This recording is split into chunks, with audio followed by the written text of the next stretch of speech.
The time is upon us. What is up, everyone? Welcome to another edition of The Danny Show. I'm your host, Daniel Cody. And judging by the background and the look that I have right now, it is a day that I've been waiting to do for a long time. That's right, today, March 24th, 2022, is the day of the Prince of Darkness, or as he likes to call himself, the Lord of Darkness, the Phenom, the Deadman, the Demon of Death Valley, the American Batman, Big Evil himself, the Apostle of the Ministry of Darkness. I'm talking about the legendary Phenom, the God, not to be confused with you, but one of the gods of WWE as far as I'm concerned, the one, the only, the Undertaker. And before we get started, let me show you something a little bit special. This is a photo of The Undertaker taking the soul of JBL. Actually, a true life friend of his. And with the true life friendship, you've probably heard the story of when JBL tried to make The Undertaker break character by telling The Undertaker he needed a vacation. And The Undertaker almost broke character. But like Roman Reigns, Undertaker is not playing a character. He is the freaking character, for crying out loud. Because that's just who he is. And he's good at keeping it. But let's get started.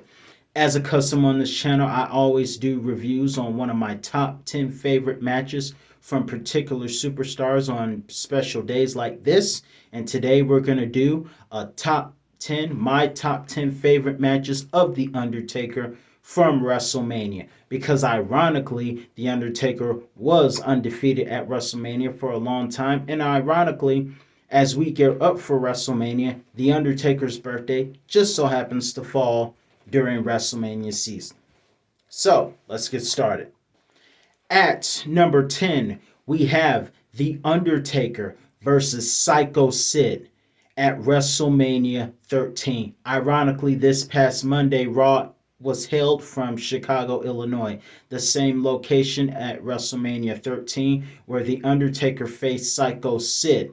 What I did not know until later on in life is that both men were crowd favorites, and Psycho Sid quickly installed himself to be more of a fan favorite when he shut up Bret Hart, who was becoming somewhat of a complainer at the time.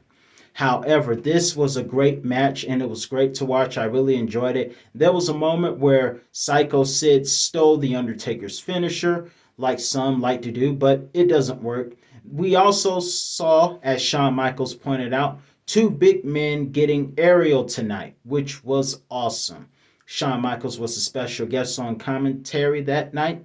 And yes, we saw Bret Hart as the wild card. Can you actually believe the Bret Hart said that The Undertaker slammed the door on their friendship? Was The Undertaker ever friends with anyone? Except Paul Bearer, before Paul betrayed him, God rest his soul. But it's lonely at the top, especially when you're The Undertaker. And like Godsmack, The Undertaker stands alone. And he didn't need any help, but nonetheless, he defeated Psycho Sid. The crowd went nuts. The lightning and thunder roared, which is something you don't often see. You don't often see people give crowd pops for a slow, dark, eerie sound. But The Undertaker is one of the only guys I know that can make the whole thing look cool. So that's makes the list. Undertaker versus Psycho Sid at number 10, WrestleMania 13. At number 9, we have somebody who obviously is inspired by The Undertaker.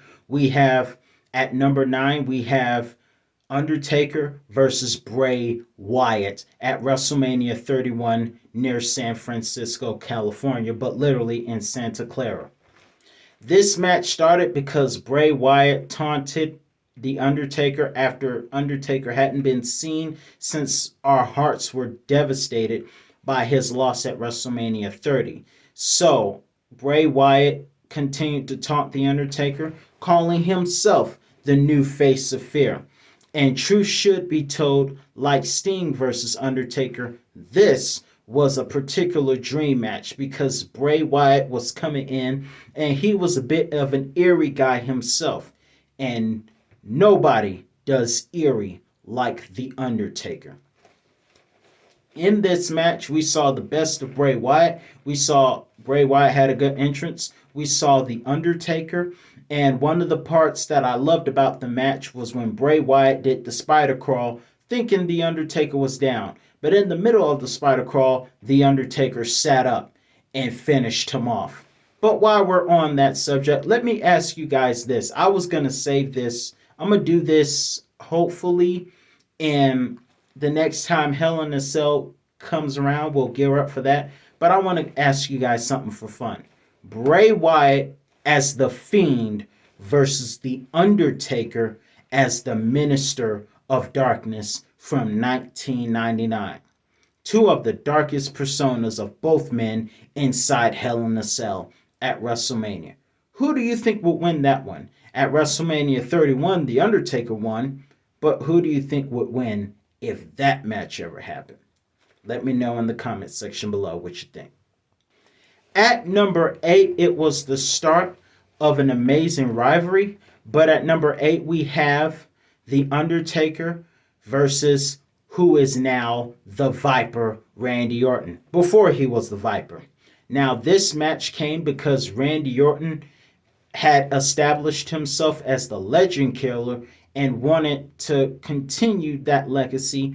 And one of the best ways to do it is to challenge the legendary Undertaker and to do it at WrestleMania. Now, one of my favorite segments building up to that was when Randy Orton slapped The Undertaker and ran like a chicken when The Undertaker took his hat off and all hell broke loose and the lights went out and everything started rumbling as if God himself got angry at somebody for sneezing on the Ark of the Covenant. But either way, moving forward, The Undertaker versus Randy Orton at WrestleMania 21 was a good match also. A match that Randy Orton clearly had to learn a bit about respect after slapping The Undertaker and then getting sucker punched because The Undertaker's got soup bones. But one of my favorite parts about that match, of course, you can't talk about that match without talking about the iconic moment where The Undertaker was set to chokeslam Randy Orton, but he countered it into an RKO. One of the top moments of that match and of that night. However, despite all of those things, The Undertaker kicked out, and after that, Randy Orton tried to tombstone The Undertaker, but he got caught by the master of the tombstone, as Taz pointed out before FTR. He got countered by the master of the tombstone for the 1-2-3 in LA. So The Undertaker went 13-0 that night, slaying the Viper. That wasn't the end of their rivalry, but it was one of the great matches that started it. Speaking of, Randy Orton learned that you can't kill what's already dead. And speaking of, at number 7, we have Randy Orton's former partner from Rated RKO, Edge. At number 7, we have Edge versus The Undertaker at WrestleMania 24 in Orlando, Florida. This whole thing started in mid 2007, when Edge cashed in on The Undertaker. And everything else built up to this match. Now, Edge was very competitive. And by the way, let me just say, with all due respect, this new dark place that Edge is going to, let's be real, it's all inspired by The Undertaker. Now, I don't know who's going to win between AJ Styles and and Edge, but Edge and his new lights, all of that was inspired by The Undertaker. Because let's not forget, even in the Brood, Edge sat under the apostolic ministry of darkness known as the ministry that The Undertaker led. I apologize for that. But either way, like I said, very competitive match. Both men were undefeated at WrestleMania at the time, but despite Edge's best efforts and despite Matt Cardona, who we know as Zack Ryder at the time, and his other partner, we saw The Undertaker defeat Edge not with a tombstone, but with his recently developed submission known as Hell's Gate, aka the Devil's Triangle. At number 6, you can't include The Undertaker's top great matches at WrestleMania without talking about his brother, whom is under a lot of fire, no pun intended, for some comments made about the wars going on. Thoughts and prayers to the people of Ukraine, by the way. But either way, you can't talk about The Undertaker without mentioning his brother. And that's why at number 6 we have The Undertaker versus Kane at WrestleMania 14. First and foremost, that night was famous for a couple of things. We saw Pete Rose get his first of 2 tombstones in years row. Otherwise, we also know it as the time where Kane bested Pete Rose 3 times. The first 2, he got dropped on his head. But not only that, let me just say that entrance by The Undertaker at WrestleMania 14 was absolutely perfect. The jacket he wore was perfect. The Druids coming to the ring was amazing. And then you added the thunder and the lightning. I can have a bit of a dark, eerie side myself. But the entrance, and top of that, JR's commentary calling The Undertaker what he truly is, the Prince of Darkness. That entrance was 5-star. But after that 5-star match, The Undertaker had a very hard fought match. This was the first of 2 times that The Undertaker and Kane would face off. But the first one was one of The Undertaker's gravest challenges because not many people have manhandled The Undertaker like that and overpowered The Undertaker and just downright had his way in the fight like Kane did. Now, Diesel put up a heck of a fight 2 years prior, and Giant Gonzalez lost to The Undertaker by disqualification. That was one of The Undertaker's miraculous escape victories at WrestleMania 9.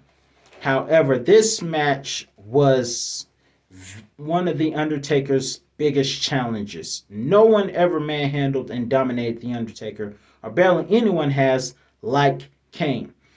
And what makes it even more shocking was that with The Undertaker having to deal with Kane's power and the fact of the storyline of Kane being the long-lost brother who was burnt in the fire, which The Undertaker eventually admitted to after he turned heel in late fall. In addition to all of that, you have the fact that it took not 1, not 2, but 3 tombstones to keep The Undertaker's brother Kane down. And it could be argued that on the 3rd tombstone, Kane somewhat kicked out still. And that was not the end of the match because Paul attacked The Undertaker and Kane came back with the chair and tombstoned The Undertaker on it. That was one of the starts, one of the pages to this amazing rivalry with Kane and The Undertaker. They would face off 6 years later at WrestleMania 20 in 2004 in New York City, and that was not as difficult for The Undertaker.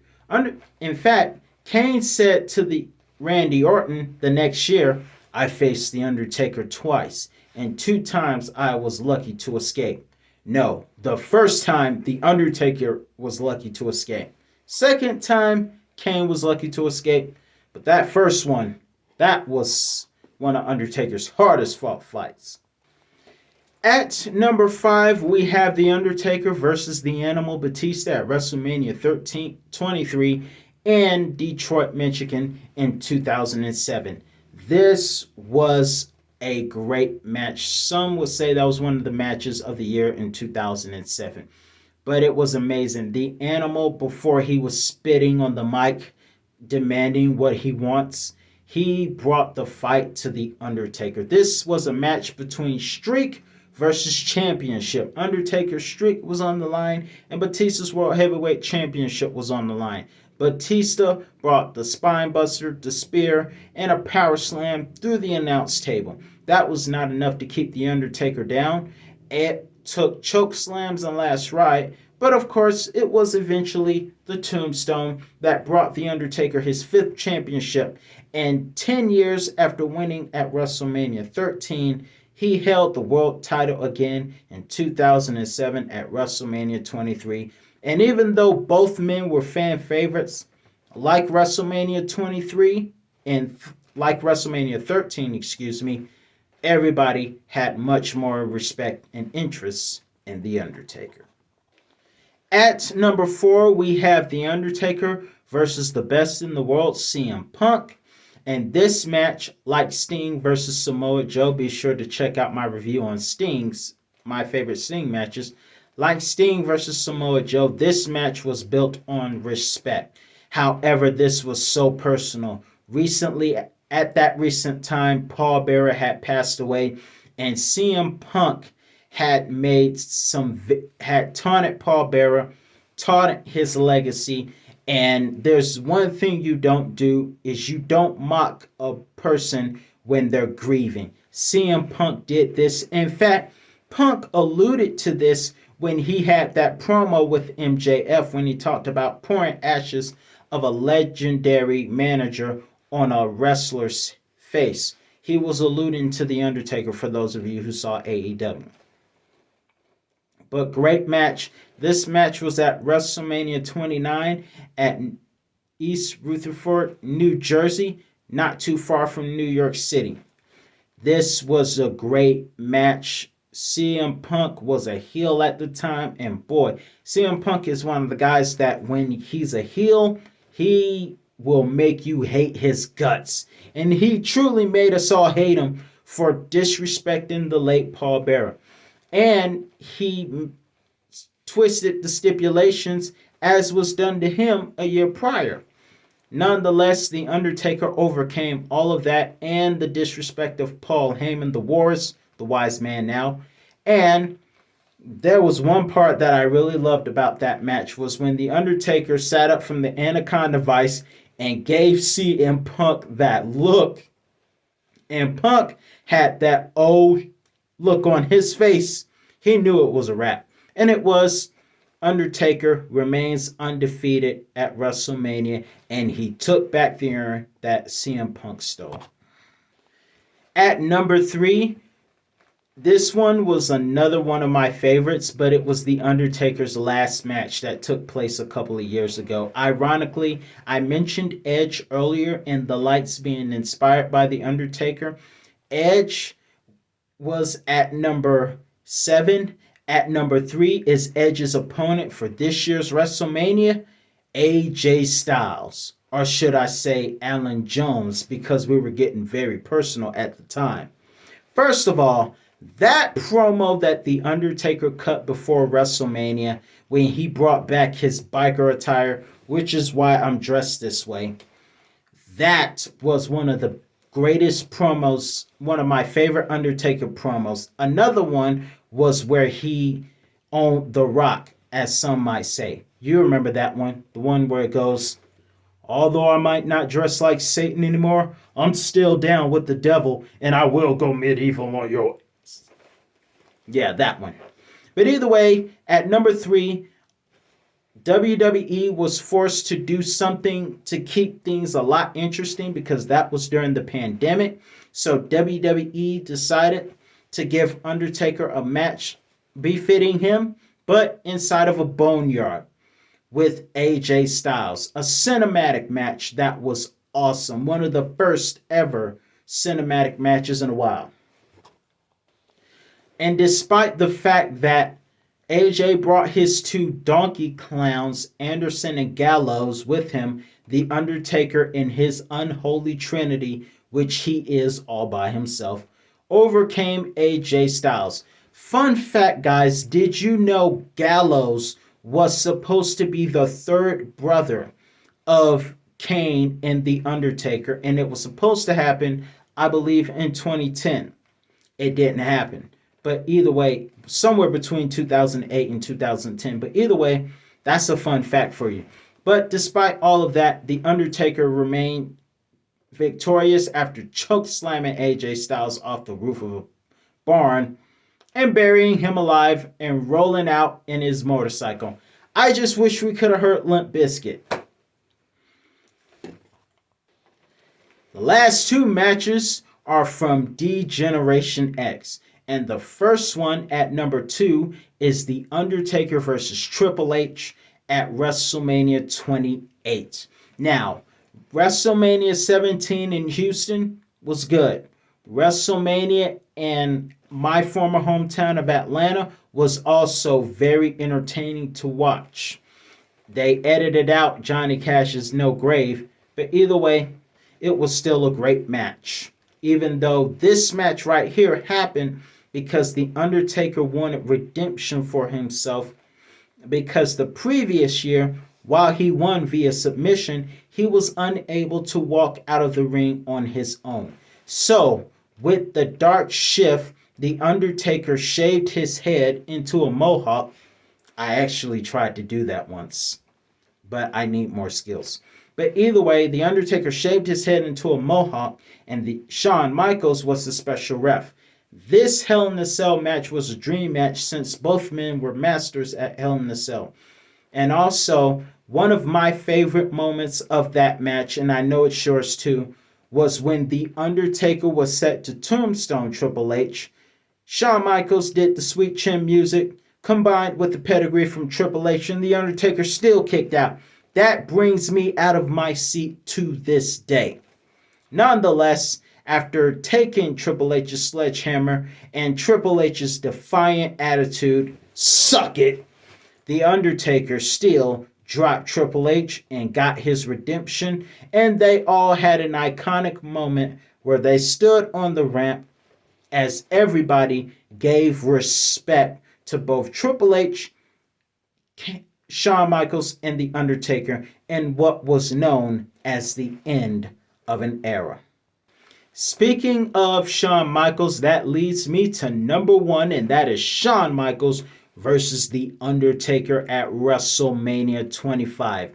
Ironically, this match was in Houston, Texas, as he defeated his friend 8 years prior at WrestleMania 17. 8 years later, Shawn and The Undertaker would face off in Houston.